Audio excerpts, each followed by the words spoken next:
All right, guys, so in this video, we're going to talk about one word that can change your entire e-commerce business.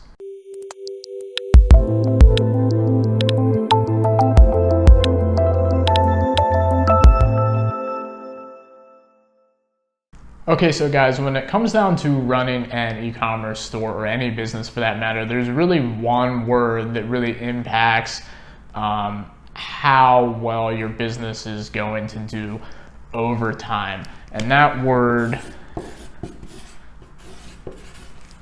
is value. So what do I mean by value?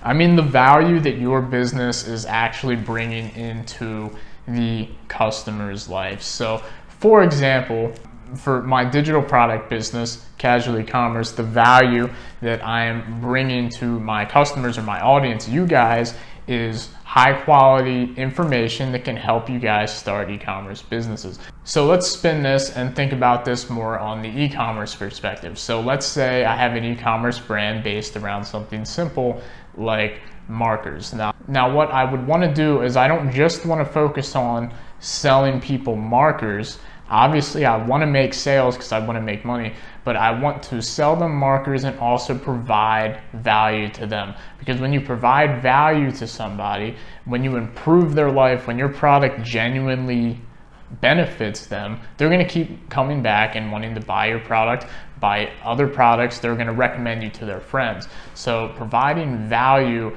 is really important when it comes to having a business that can sustain long term. So if you have a product like this marker, let's say I was selling this marker and I wanted to provide some value with it. So let's dive really deep into this. So let's say I wanted to sell this marker to artists. So I wanted people that like to draw with markers to buy this. So this is my target audience. So instead of just running an ad to artists saying, hey, here's a great marker, I could run a video ad that is a tutorial on how to draw a person or something like, and some type of simple drawing tutorial. And in that tutorial, I would be using the product, our product, this marker.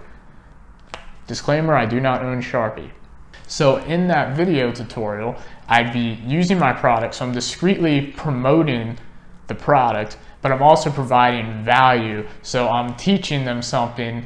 I'm teaching an artist how to draw. So what you need to think about is how can I provide my target audience with more value than the next guy? Because the majority of people are out there just like, oh, I have a marker, I want to sell it to artists. Here, buy this. You're an artist, buy this marker.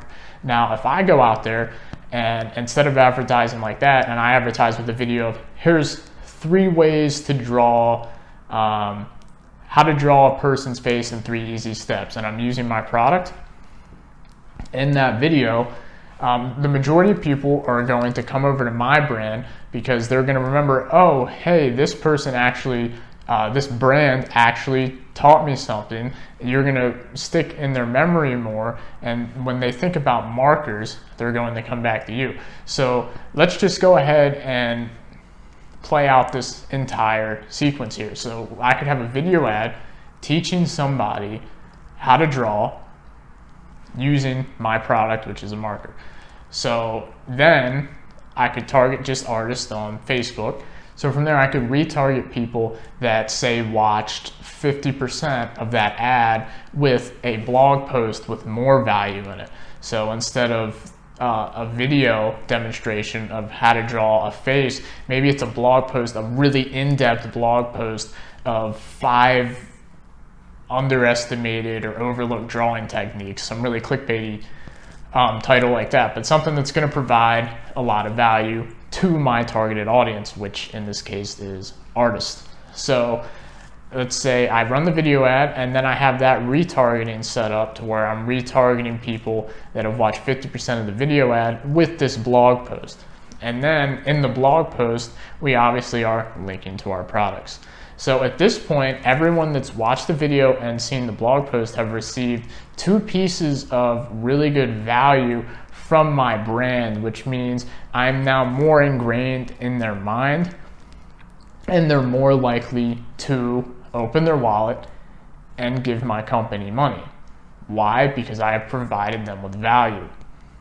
So this is just one example, but the general theme here is you always want to be thinking of ways to provide value. You want to provide more value than your competitors.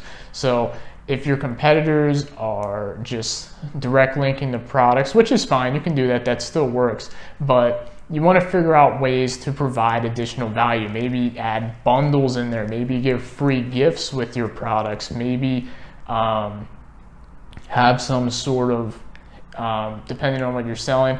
I mean, it would be hard to do this when drop shipping, but if you're creating your own products, have some handwritten letters to people in their packages if they purchase, say, over $100 from your store, or things like that. There's a lot of things you can do to provide additional value and make the customer feel more special and more engaged with your brand. So this is something that you need to be trying to do across the board. Even with drop shipping stores, you need to be creating more value than your competitors, because when you create more value, you're no longer going to be competing with people that are just trying to shove products in people's face and not provide any sort of value, that actually, don't care about the customer at all. If you actually care about your customer and care about their experience, you're going to do a lot better. So with that being said, try and be creative when you're thinking of ways to provide value to your customers. And with that being said, that's it for this video, and I'll see you in another one.